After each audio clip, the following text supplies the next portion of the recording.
We are really honored to have this amazing panel with us today. I'm going to just briefly introduce them to you now so we can have more time to hear them speak rather than me. So if you got a handout when you came in, there's longer bios on each of our panelists. I'm going to start with Mary, second from the left, because her bio was really brief, and I need to say more, just a bit more. I first got to know Mary and her husband Tosh through their 4-year fight to get UBC to grant honorary degrees to the 76 Japanese Canadian students they made leave in 1942. My dad received his just 3 months before he died.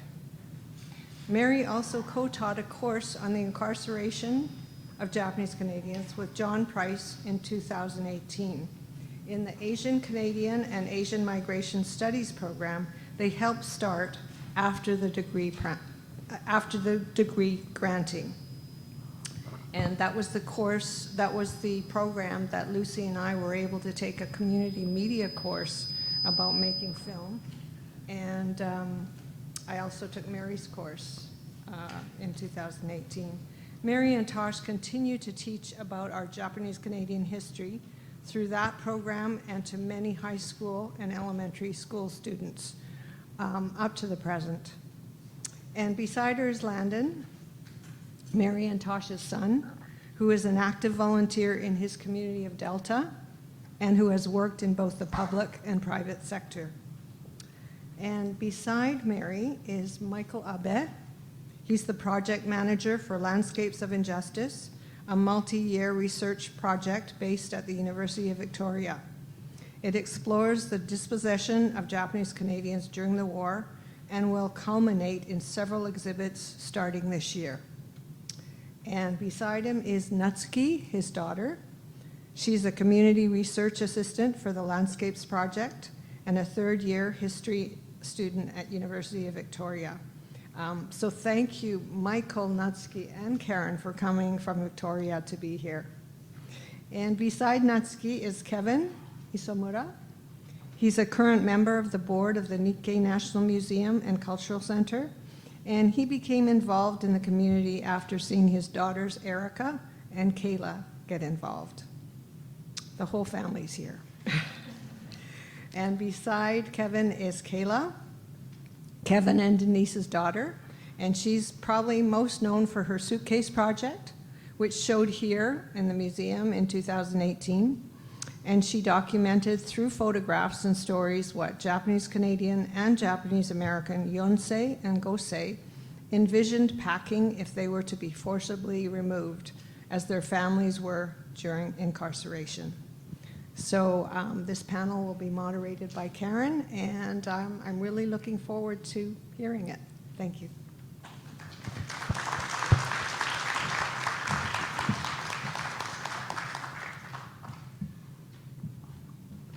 Okay, thank you very much again to Lucy and Connie. So we have 3 incredible pairs, family pairs here today. And there are 3 questions that were given to each one of them before coming here today. They were asked to not prepare together, but rather to prepare separately, which I think is an excellent idea. I'm going to ask each question, I'm going to ask each actually pair to respond to each question in turn. And I will change up the order as we go along. So the first question is, how much do you know about the incarceration experience of your family? And I'll ask maybe Mike and Natsuki to start. Good morning, everyone. This is really great to see everyone. Great turnout. I know a fair amount. I know a fair amount about the experience. I've been delving into, had an interest since about 13 years old, and I guess compared to my peers, my Sansei friends, and my cousins, my siblings, I would probably put it, if if I was about a 9, they would be like about a 6 or a 5. So I think I know, I'm got a bit more interest in our history, and of course doing the landscapes of injustice and going on field schools to the interior and to Lethbridge. I've really learned a lot in the last couple of years, so I think it's quite high. Hi, everyone.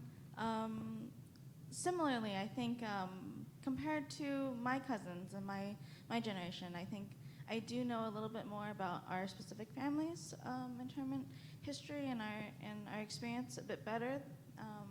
But I think I know more about the general history as well, a bit better than some of my generation. Thank you. Maybe hand the micro. Oh, good. We have 3 microphones. Mary and Landon. The first question, which is, how much do you know about the incarceration experience of your family? I think this is a question, Mary, that you can readily answer, but please, if you could. Okay. Hello, everyone. I'm glad to see so many people here. There's a great interest in this topic. I've known about the incarceration right from the beginning because my parents discussed with us, the children. We were kind of like, well, my father always made sure that we took part in all the discussions at our meal tables. And they valued the children's opinions, and so we were able to take part in the discussion between our parents and all of my siblings.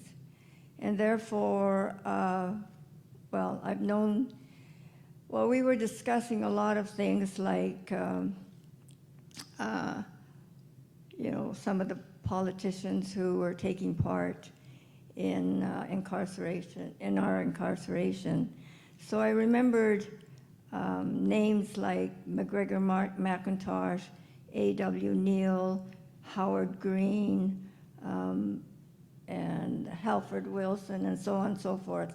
And those names were embedded in my psyche as I grew up. And so when I read the story about a building on 401 being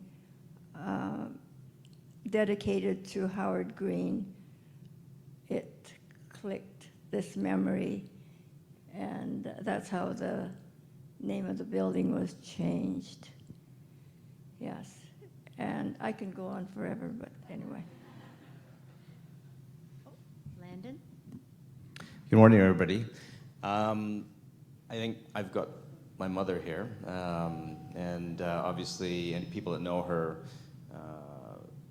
know that she's full of information about incarceration. And as a child, I was fortunate to actually spend the bulk of my time.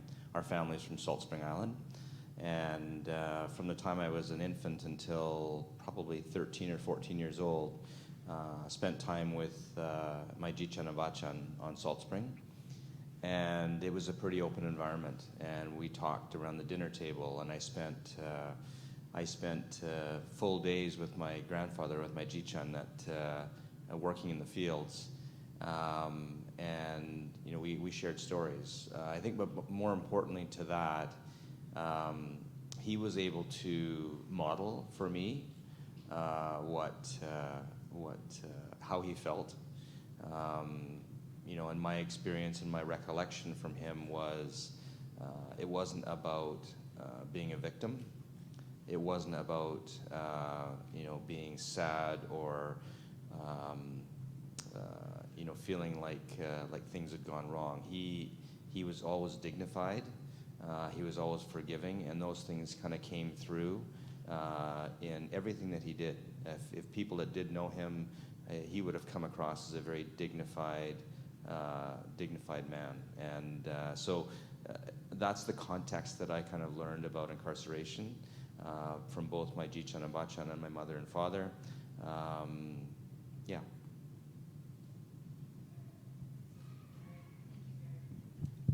Thank you, Mary and Landon. Kevin and Kayla.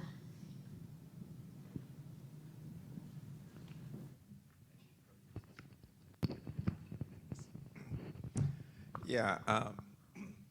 So I was born in Montreal, and my recollect. Hello. Yeah, my parents. Hello. Okay. Yeah. So we were a bit of, I don't know if you could say we were a family that really didn't discuss politics really that much. And when I reflect on how Karen described her situation, we had a national rice cooker, not a Panasonic rice cooker. But that was, that was almost our closest connection to the Japanese community. In Montreal, it was a relatively small community.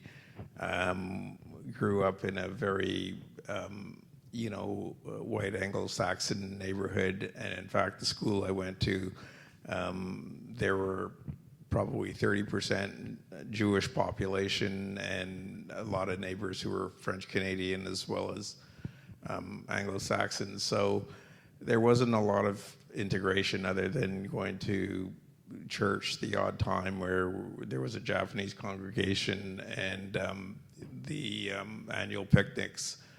But my parents and my mom did reflect on, she'd talk about internment, and she spent time in Hastings Park. She was born up in the Skeena, and my dad went to school at in Vancouver. And he was in Greenwood, but when he reflected on his time, it wasn't really from the political sense. It was almost like they went to camp, and it almost seemed like it was fun. And he talked about playing hockey and all the other sports that he was very much involved in. And actually, I didn't really think he was a real hockey player, but I was in Greenwood on the internment tour in 2015 and ran into Chuck, and he told me there was a museum. I asked him if he knew my family, and he said, there's a section with pictures. And of course I go there, and sure enough, there's a picture of my dad, with the hockey team. So that was a bit of an awakening.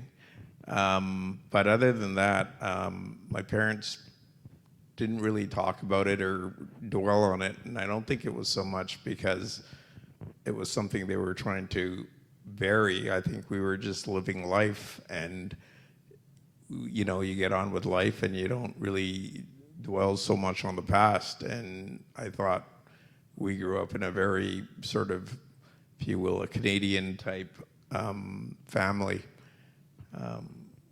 So I would say my knowledge on it is, if there was a test, I don't know what would be on the test, but I think I could score maybe at least 40 or 50%. But I did read books like on Joy Kogawa when I was younger, and Ken Adachi, The Enemy That Never Was. So I had an interest, but it wasn't something that I felt we were really hard done by.